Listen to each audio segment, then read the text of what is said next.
Okay. Nope. Hi, and welcome to our Google Hangout for the month of September.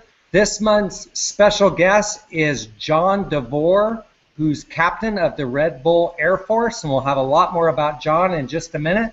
But first, I want to tell you about some other exciting upcoming events.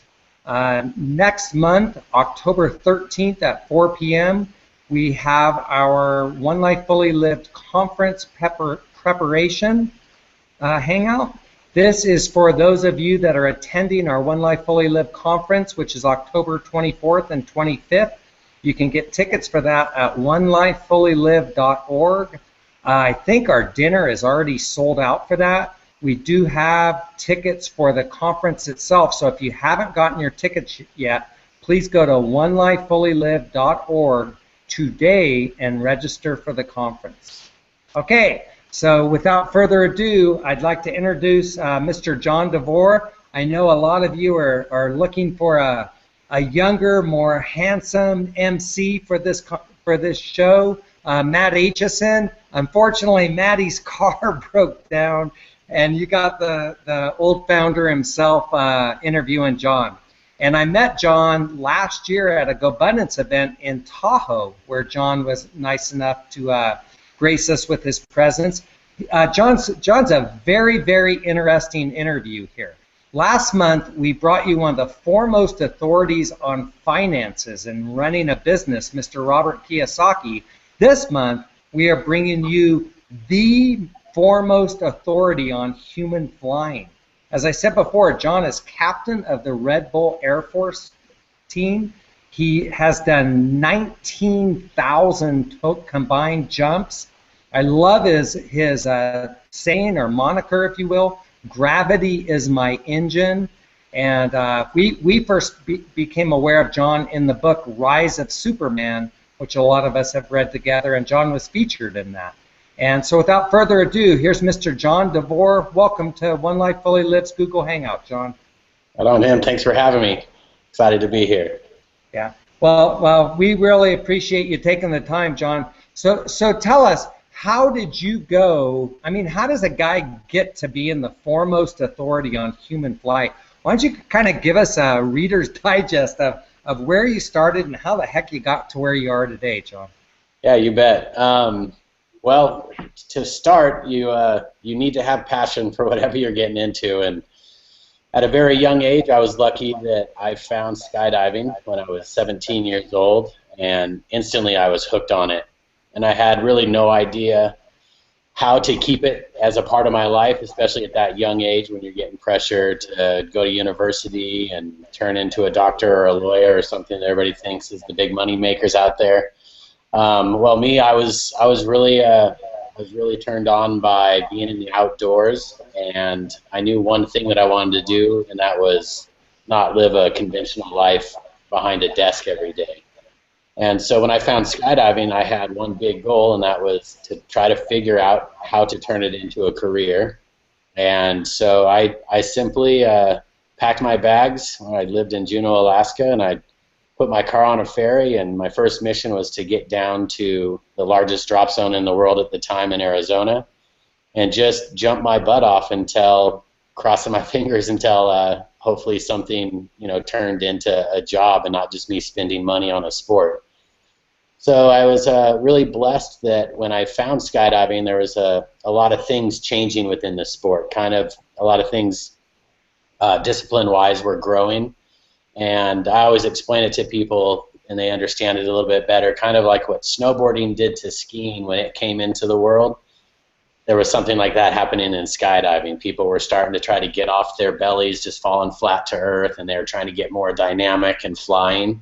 So I was lucky to join a group of guys that were trying to develop this new style of skydiving, which today is called free flying. Back then there was no name for it because it didn't exist. But being one of the, may I say, inventors of that sport, it really helped parlay into a career, because I was one of only maybe 5 to 10 guys in the entire world for a while that knew how to do it well enough to teach anybody.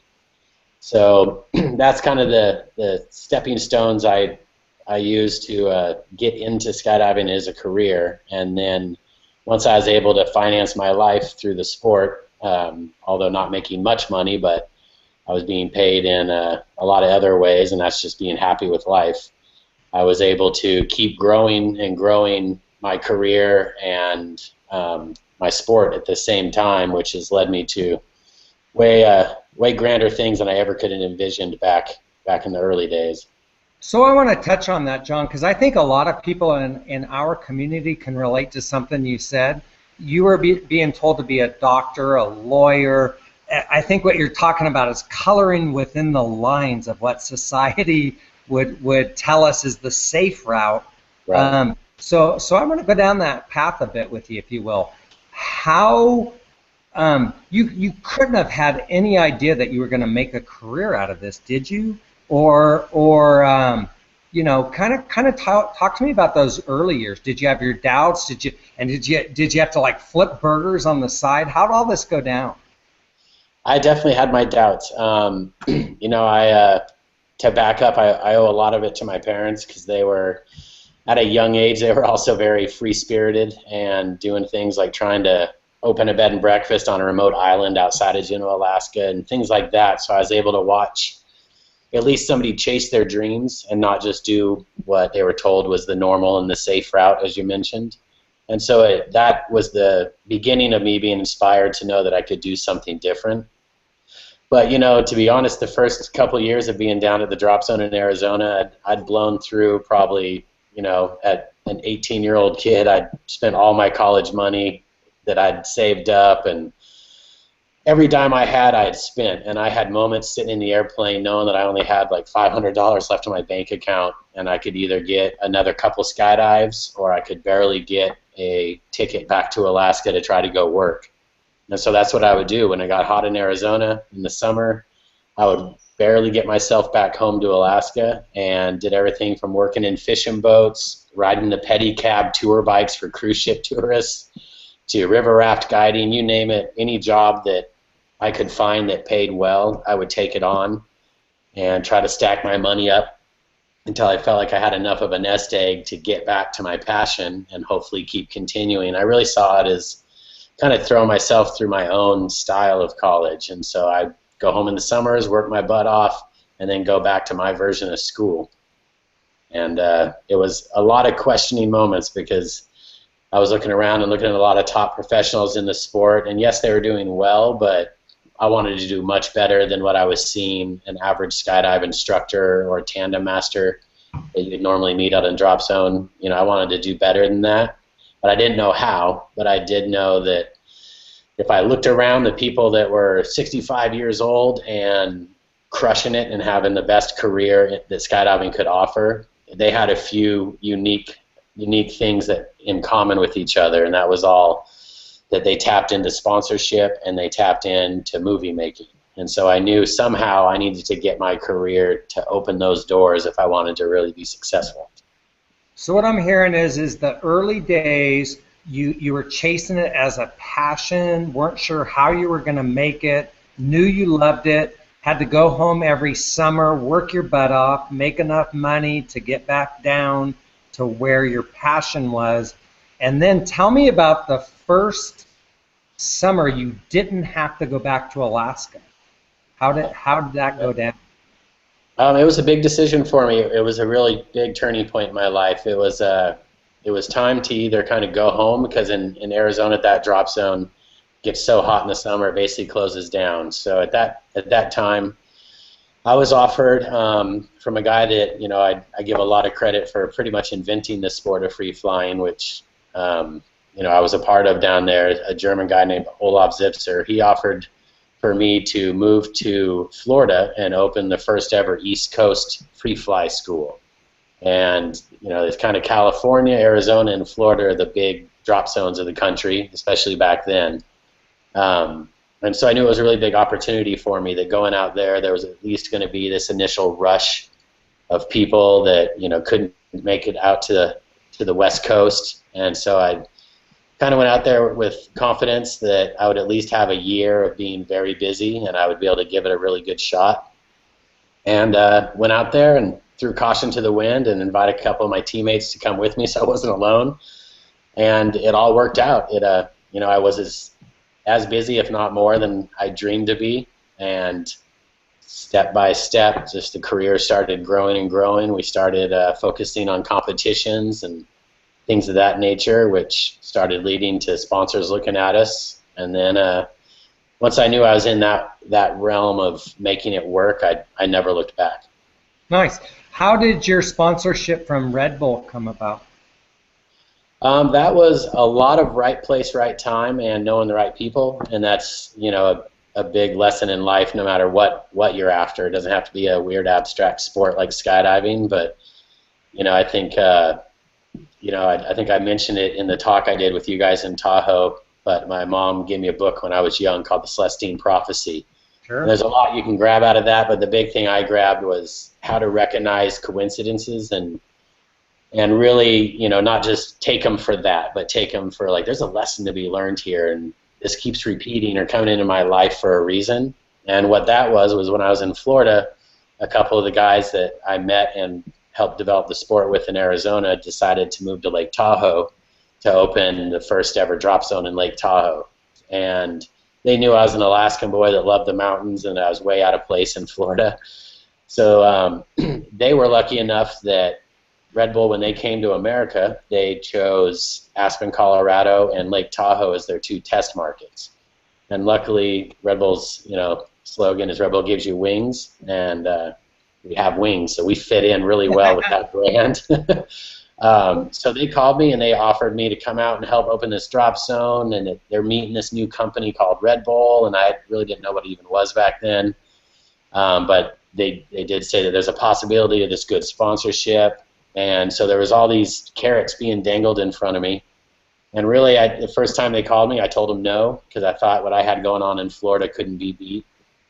And then I hung up, and I had a couple strange dreams that basically, like truly going to bed, just nighttime dreams. They were really abstract, but every time I woke up, the main message I was getting was that I was making the wrong decision. So a couple of days went by, and I called those guys up and asked them if the offer was still there. And they said, yeah, you bet. So I hopped in my van with $720-something in my pocket and drove from Florida up to New Jersey, dropped my buddy off that's on the Red Bull team with me now, and headed over to Tahoe, broke down in Wendover, Utah, and really didn't have any money. So And Oliver. Yeah, exactly. Our buddy Peter Oliver. That's great. Awesome. But yeah, so I went over there and met this brand new company that was, revolutionizing the way the world looks at alternative sports athletes, and today any athlete. But they really changed the landscape of sponsorship, and now everybody, every company out there kind of mimics the way Red Bull did it. But I was lucky to meet them in the very beginning days. Right place, right time. I just can't leave that alone. Knowing you made the wrong decision, had some dreams. Can you delve a little more into that? I know it was a while back, but to me that's an important point when we're starting to go down the wrong path, and just something inside of us. And you talk about the book, The Celestine Prophecy. I highly recommend that book. There are no coincidences, but I'm just curious I think I felt that feeling too, where just there's some kind of inner guidance, some sort of steering wheel inside of us that takes us back on the road. Can you describe that in more depth? Yeah, I think it's something that most people pass on. They have feelings and they just think it's something funny and they let it come and go. But I feel kind of lucky that I was turned on to the world of yoga and meditation and things of that nature when I was quite young. And so I became a firm believer in really believing your subconscious and what it's trying to tell you, and that it's not just a funny side note or garbage that your brain's deleting. And so when I was having the dreams that were just strange of roadblocks in front of me, and I was trying to get out, and every time I tried to get out, it felt like the world I was in Florida was trapping me. Just funny dream stuff, but every time I woke up, the only thing that my subconscious was telling me is you need to leave where you're at, and you're about to miss this big chariot ride, and somebody else is going to get it. And that made me really nervous inside. And I'm just really lucky that I acted on that feeling and didn't let it pass, because about a year and a half later, the whole program I was in Florida, which looked like a dream world, was starting to crumble. So very, Fantastic. very Wow. lucky. And I love the words you chose. I'm very lucky I acted on that. So Right. many times I think people listening to this have the same kind of dreams, they have the same kind of voices, and because they're not as in tune to who they are and maybe what their purpose is, and don't know themselves as well, might miss those signs. And I also love your, no offense to the company, but how it all crumbled a year and a half later, and you Right. know you took the right path. That's remarkable. Yeah, I've So had a lot of moments like that in my life that taught yeah. me to trust. So let's talk about the word flow. Hmm. My other community, GoBundance, first became aware of you through the book that we all read together, The Rise of Superman. Stephen Kotler featured you as one of the, what would you call it, the people most connected to flow in the universe. And I'd just like to know, what does flow mean to you, and just go from there. Yeah, the flow state of mind means everything to me. It's really hard for me to explain, with just a definition. It's more kind of, I guess it's easier to explain it more in storytelling of how it happens and what it does for me. To back up a little bit, in my world, as most people could imagine, skydiving, and most, like what he was writing in the book, was we did the stunts for Transformers 3. So we were the first people in history to jump off the Sears / now Willis Tower and fly wingsuits through buildings, and it was all never before done stuff. And so to accomplish something like that safely, my sport is, if you're just really overwhelmed by things and the adrenaline's flowing and you can't control your own psyche, that's really where people get in trouble in my sport. I think flow can be described a lot of different ways, and a lot of times I talk about it as the animal within my own mind and my body, and because to find flow is to be able to almost be consciously meditating, and to be able to slow down your mind to a point where I always say that I feel that when I'm in the air, I instantly switch to a place where I feel like I'm thinking in nanoseconds, where on a video something might only be a 3-second moment, but if I wouldn't have watched the video, I would have sworn it was 25 seconds of a experience. And it's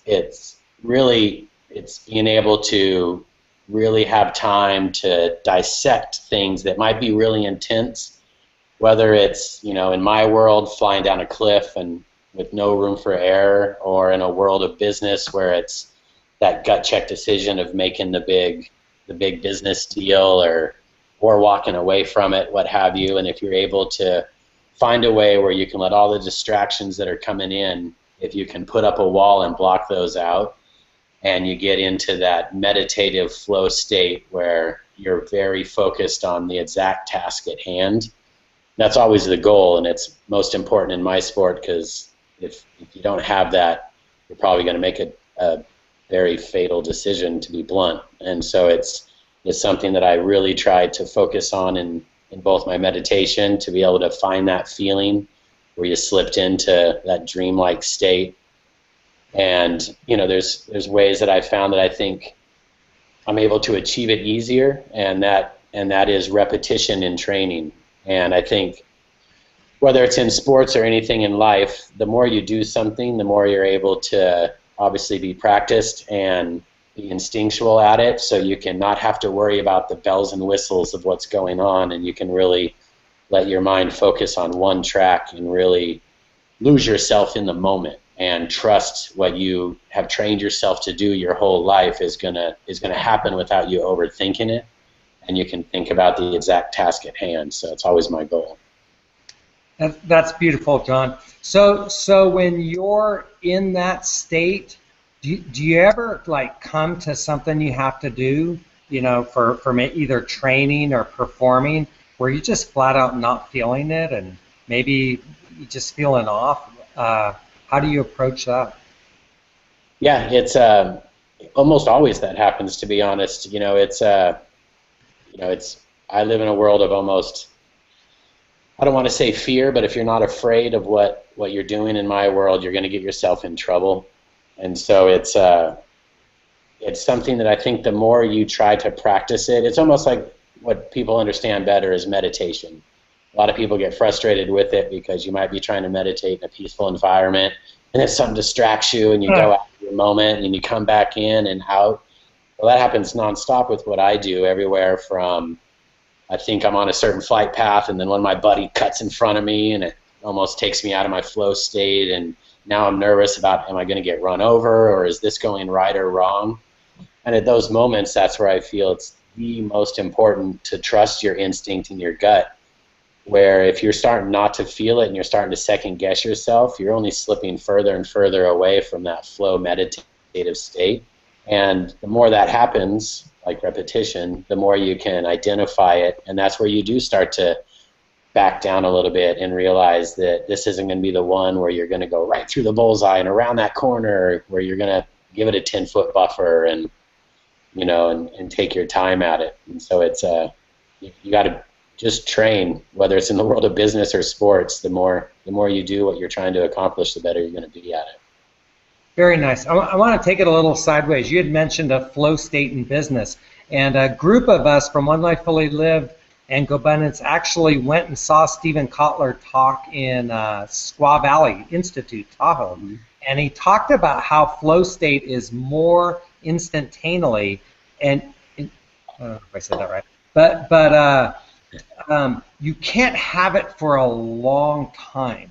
And when I think of business dealings, and I think of, candidly, time periods where it just feels like you're walking on a high and things are getting better and better, and I equate that to a flow state. And Kotler literally shot us down, said, now some of you type A high-minded people think you live in a flow state. I'm here to say that doesn't happen. What's your thoughts, John? I'll meet both you guys in the middle with that one. I think, in career-based, I feel a lot, I think I'm an A-type as well, though. So, but like a good example is last year was one of the best years I've ever had career-wise, where it was almost like I was living on a higher consciousness, and where things just it couldn't get better, and things just kept climbing and climbing, and I was just baffled, and I thought I was really tuned into this thing that people weren't tuned into, and it really felt like almost like a slow-mo version of the flow state that I feel when I'm jumping off a cliff and it clicks on in a second, and it lasts for 30 seconds, and then it turns off when I land. Right. It felt like just a sticky, slow motion version of that, right. but still positive. So I kind of agree with both, where yes, I don't think you can live daily in a flow state of mind, but I also think the more that you try to achieve that and you recognize it, the more you can let it come in and out of your life repeatedly, even through a day. And that's where you could really, what you're saying is, going on that constant chart going up. Right. So I think there's a balance that it's kind of a middle ground there. Yeah, and we all know, even when you're on that long-term high, that you're on a roll, let's say, there's still dog crap that comes up. I just think that's part of life, but it just seems like all in all, your trajectory seems to be on a high. And I want to follow that question up with the other side of this. If your highs are higher than most, are your personal lows lower than most? I think so. Just I can only speak for myself, but it's very apparent to me that yes. I always say that I live in a peak or a valley, and there's never a middle ground. That's what my life feels like. Is I'm either on the peak or I'm at the valley having to start, and I'm not somewhere in the middle of the mountain most of the time. Okay. So what do you do when you're in a peak? I asked that wrong. What do you do when you're in a valley? I try to. I search for inspiration, to be honest. Where I've been in my career at least for a really long time. 22 years in my sport now, and I have moments of feeling like I've done it all. There's nothing more to go do except for repeat something again, that kind of stuff. And that's where I realize that I'm starting to be in that valley, and I'm not inspired on the peak, looking for the next bigger mountain to climb. And so I think what I do the most is try to identify when that's happening before it gets too, for lack of better words, too dark, Right. where I'm just, start to get a little depressed and, what am I doing? Have I peaked and this and that? And if I'm able to identify that soon and, just tap into the things that give me joy, whether it's business, my family, my sport, it tends to help me not get too dark in that valley, and the peaks are easier to find. So you kind of find your happy place and go there. Yeah, and I think switching is the goal, is that if I find myself in that valley, I don't stay on that train track. I switch gears 100%, whether it's push the pause button on my sport and my career, and all of a sudden I'm crazy dad trying to do stuff with his kids nonstop and trying to find that peak in my family life, or try to find something that's totally diverse, that's out of my realm, that I feel like a beginner at again. Like my whole life I've never surfed, but last month I went to Mexico with some buddies and did my first surf trip, and crap, that's hard sport, by the way. Yeah. Tough to learn. So something like that, where I go and humble myself and realize, knock myself back down, get off my high horse, and then I get back to my world where I feel very confident and, on the top of the world, and I realize the balance there. I love that, John. I think that's brilliant. What I heard you say is you get out of where you're an expert and where you might feel like you've kind of peaked at it, and go to somewhere where you feel like you have to approach it with a childlike curiosity because you don't know it, and you immerse yourself in that, and that brings you to a different place. Yeah, it's like, hitting the restart button. I'm always searching for that same super passion inspiration I found when I was 17, 18, and I found skydiving. Yeah. If I can just find 1% of that in anything else in the world, from like all the things I've mentioned, from other sports to personal stuff, it tends to kick me out of that low, and then my train starts to go back up the track. That's beautiful, because I think a lot of our listeners can agree. We all have those peaks and valleys, and the importance is not to let that valley last, and I think that's a really good tool that I'm going to be looking into. So, yeah. So tell us about your morning routine. What does that look like? My world's all over the place. It really depends on what I'm doing. When I'm home, what I like to almost brag about is, my career has really afforded me to be spoiled in the sense that I travel a ton and I work really hard. But when I'm home, and I'm able to be a dad and almost live a retired life, even if it's just for a 3-day window before I go on my next adventure. I'm able to turn things off. So usually at home, it's when I wake up, I get the kids off to school and things of that nature, and then it's either planning my next big adventure and looking for that inspiration, and that's really what, I could go off on a lot of different things, from the exercise programs to, doing things that keep me feeling awake and healthy. But deep down, my daily ritual in the morning is truly turning on this crazy World Wide Web machine I have in front of me and searching for the next inspiration that's going to take me to the peak, because anymore, I just have to admit, whether it's right or wrong, I'm pretty addicted to the feeling.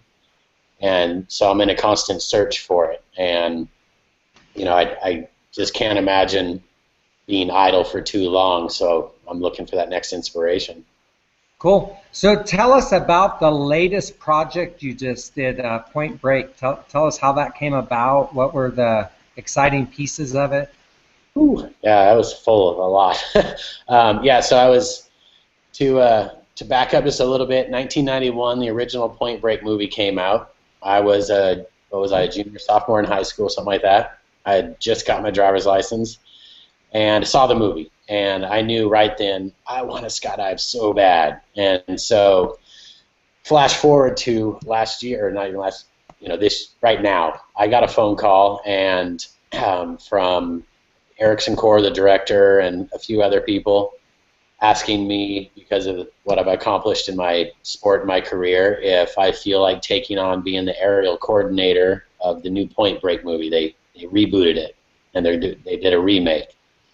And so I was ecstatic, because the movie that really inspired me to live this different life and not be a rat in the race was that movie, strangely enough. And now to be asked to coordinate that movie, do stunts in the movie, and things of that nature was just, it was winning the Super Bowl for me. There's nothing bigger I could have imagined. Through my whole 20-year career, I would have said, if they ever remake that movie, that's my goal. I want to do that. And then the phone rang, and there it was happening. And what they asked us to do was to coordinate and perform really the most incredible wingsuit sequence that has ever been shot on film. Their goal was to try to show, the Utahs and the Bodies, the characters of Point Break, doing the most amazing wingsuit formation flight. And the big kicker was that they wanted to be subterranean. So the big part of the movie, of that sequence at least, was that they fly this crazy formation wingsuit underground. So they're like, where can you find underground? And then Jeb Corliss, who I was working with, he has jumped a lot at a place called the Crack in Switzerland, where you're flying down a mountain, but then there's a big crack in the earth, and you can enter that crack, and you have earth on all sides of you. There's really no way out, and you're truly inside the planet for a little while. And there's been a handful of people that have done solo flights through locations like that, and they're very awe-inspiring and really awesome, but nobody's ever done. We were doing 5 to 6-way formations in a location that really only gives you room for one person, and we were having to figure out how to get in there, and, to be just bluntly honest, how not to get hurt. Because there was a lot of ways that things could have went really bad. So when I first sat down with the directors and everybody, and Jeb and some of the other team players, the biggest thing that I had to relate to them as a coordinator, and something they didn't quite get in the stunt community, was that to do something like this, it's not just rolling a car, it's not a burn, it's not a high fall. This is something nobody's done, and I started asking for this crazy budget to put together a team and to go train with the team. And to Hollywood, that kind of was like, we don't pay for you to go train for 3 weeks somewhere. We're hiring you because you guys are badass. You're supposed to show up and do the stunt. And after a little massaging and convincing, and luckily Erickson Core is an avid rock climber and super outdoors guy, the director, so he got it. He instantly started putting up a fight for us to the money people, saying like, this has to happen. We're asking these guys to do stuff that could kill them, and they know what they're talking about. They need to train this. And so that was the first step, was getting a team together to do it. You there?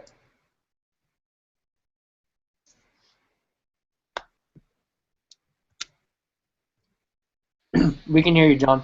Oh, hey, sweet. I think I lost Tim. Just keep rolling. Yeah, just keep rolling.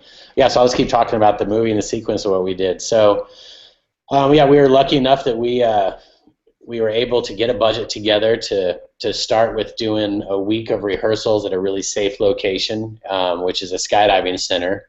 And we were able to do what I think is essential in my world, and that is to take the flow state of mind, or to find the flow state of mind, not just individually, but to be able to find a way to collectively, as a team, be able to fall into this flow state together. And it's almost like, when you can accomplish that, there's almost like this ESP type feeling that happens, where you're flying in a group, and although you're not verbally communicating at all, there's almost like an energy you feel where you know before it happens if somebody's going to be doing a right-hand bank, a dive, or if they're feeling uneasy or anything like that. It's really important to be able to accomplish that. So the first goal was to go to a skydive center and train enough as a group.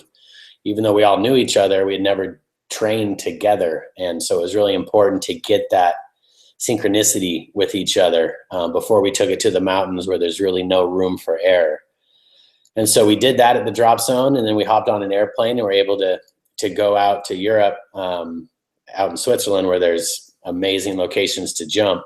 And we took what we practiced in the drop zone here in California, and we put it to play coming off the cliffs. And it was, hey, welcome back. It was, yeah, I'm just continuing on the storytelling. Were you there talking the whole time? Yeah, I just kept flowing. Okay. No pun intended. That's weird. Mine just stopped. Yeah. Yeah, so I was just describing how my goal as a coordinator was try to get this group of guys to be able to together find that flow state as a group, not just individually. So, you know, I was telling the viewers how we went through the step one of getting together at a skydive center to train enough where we started getting this ESP type feeling together, basically what I would call slipping into the flow state at the same time with the same people.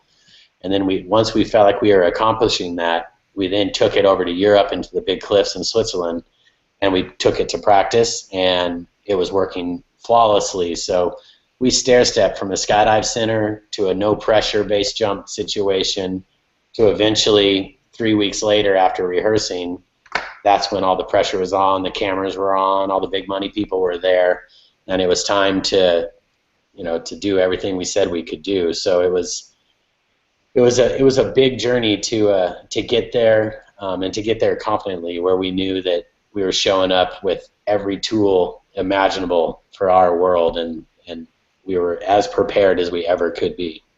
So you shot that scene literally in that place in Switzerland?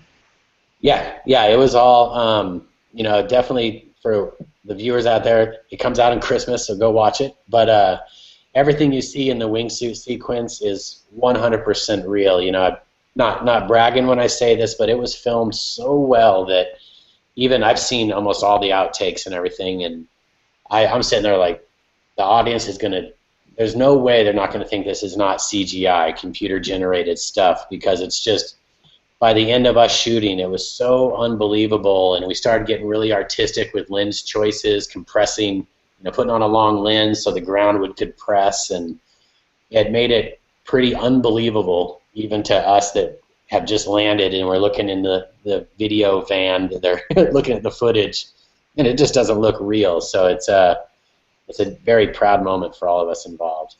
That's incredible. So what was it like bringing the team together? It sounded like, had you guys worked much together before that particular team? Were any of the same ones that had gone off the Sears Tower with you? Yeah. I put together, in the Point Break movie, the three that were on the Transformers movie was myself, Mike Swanson, and Julian Boole.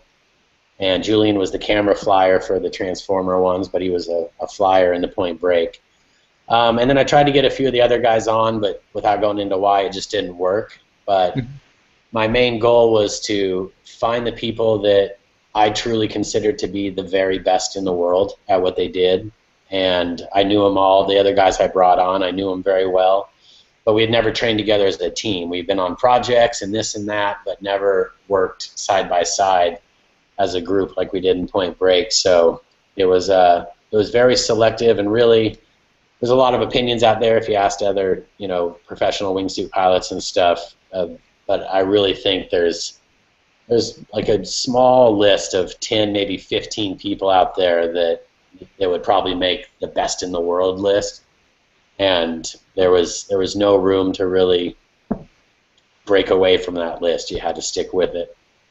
Yeah. So what's it like working with that team? It must be, you know, you're under stressful conditions. There's big budgets. I'm sure there's egos. You seem like a really chill, calm leader. Is there times when you have to, you know, chew some butt and kind of Yes. whip people into shape? How's that all go? Yeah, I mean, a big part of me selecting the team was making sure that everybody that came on, one, I had a big relationship with, so a lot of years of knowing them. So there was a level of respect there, but it wasn't just I didn't want that just for me. I wanted each person on that team to feel the exact same way about everybody on the team. And so that way, all egos got checked at the door where, I told him right away that, this is not a democracy. I'm the aerial coordinator. This is going to be a dictatorship, and I'm sure everybody has opinions, and go ahead and talk to me behind closed door about your opinions, but we don't need, a bunch of chickens running around in front of all the bosses.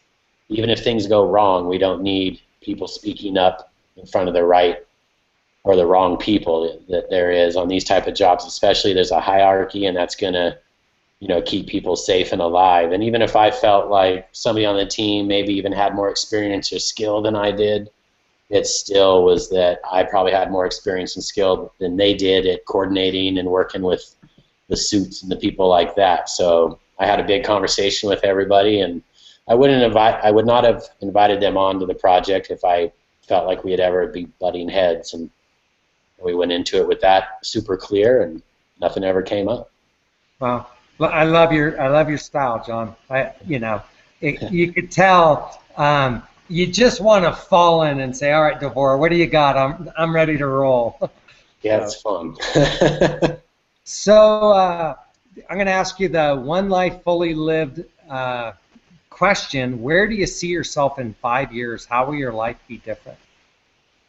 In 5 years, well, what I'm progressing to right now is I went through 20 years of trying to get in as many jumps as I could and train, and just completely be really aggressive. And that's got me to where I'm at now. But now, I mean, the unfortunate truth is, at least the world of base jump wingsuiting, not really skydiving is pretty safe, but that world, the base jump wingsuiting stuff is very dangerous, and there's a lot of bad stories out there. And a lot of people might disagree with what I'm going to say, but I truly believe that part of our sport is a numbers game, really. And there's two schools of thought. There's the school of thought that I used to be of repetition as much as you can, and that's going to keep you as current and as safe as possible. Well, I believe that in the world of skydiving and things of that nature. But on the flip side, I've switched where I'm focusing a lot more on really passionate projects and goals, and then training specifically for those, where I feel like I've spent so many years of my life where I have the skills inside my mind and my body, and maybe I need to go pound out 100 or 200 jumps before I go do a point break style project. But it's a lot more picking and choosing the right moments, not just senseless repetition. Okay. Or some people would say senseless is the wrong word, because a lot of people live by the repetition.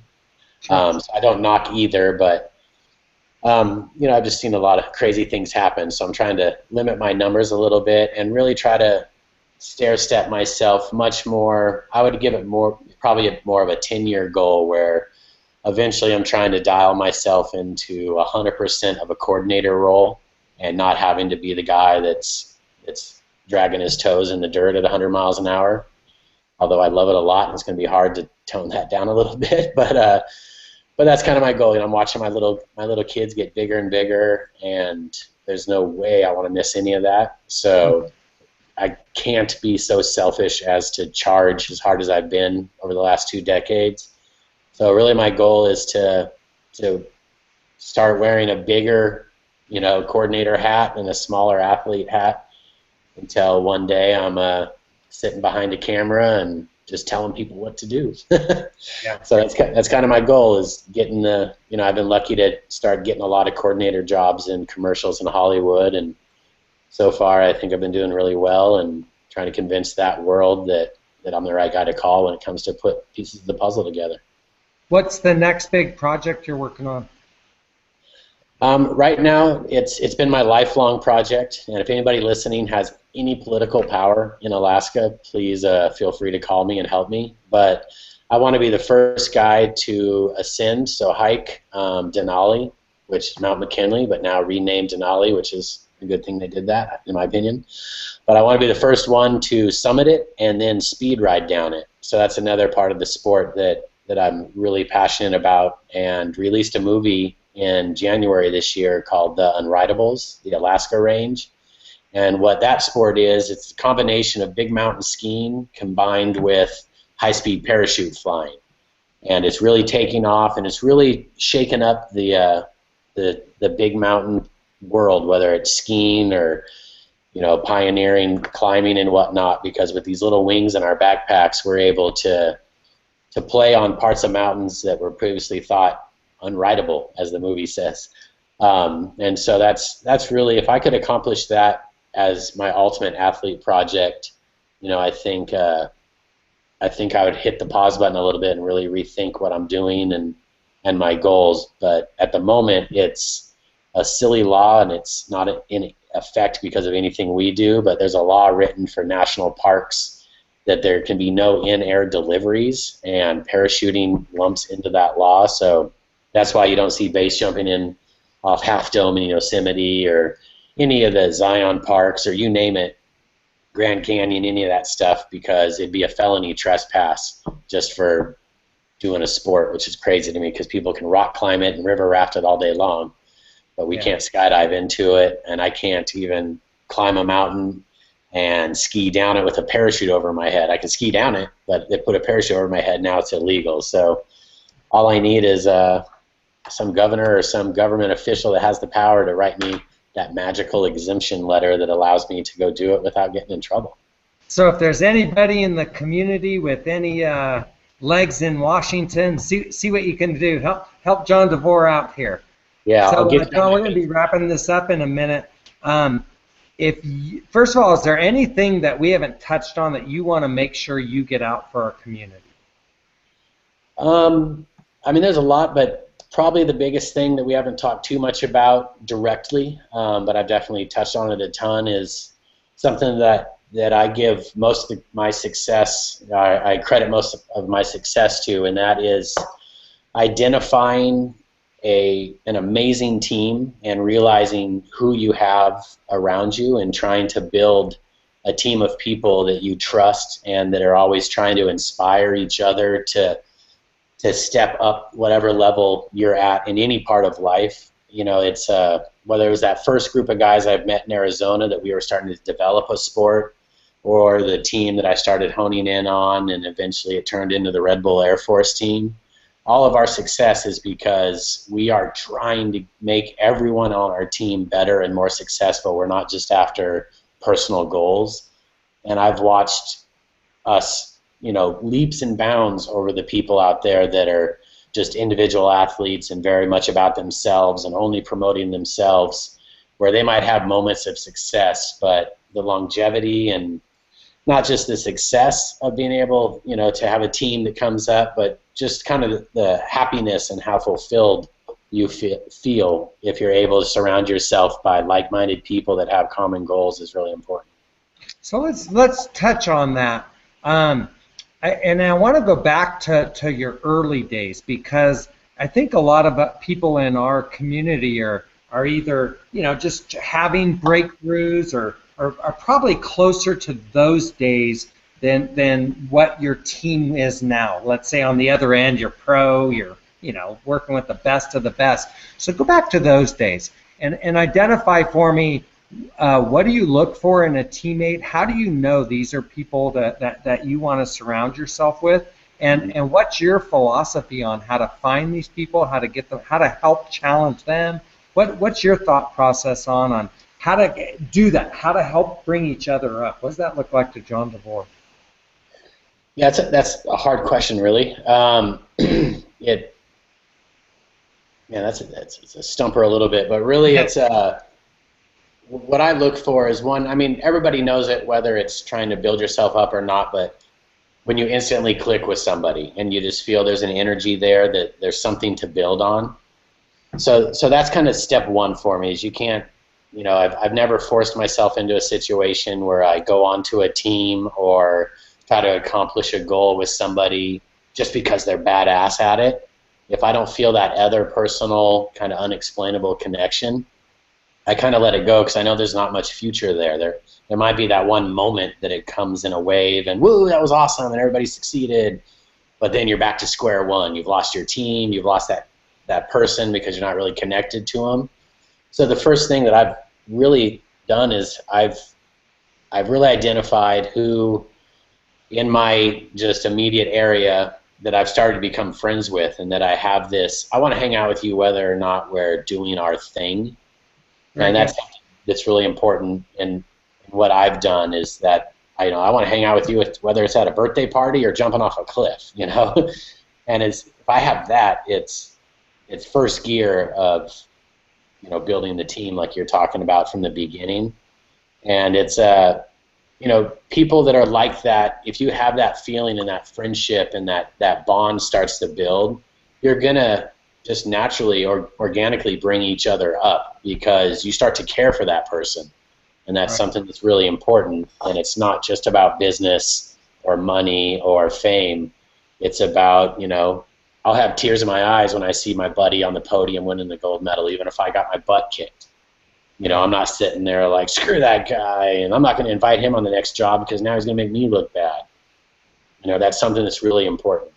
Yeah, what I'm hearing is it's more heart-centered over talent. There's got to be a connection. There's got to be a great feeling of bonding, or it's a no-go.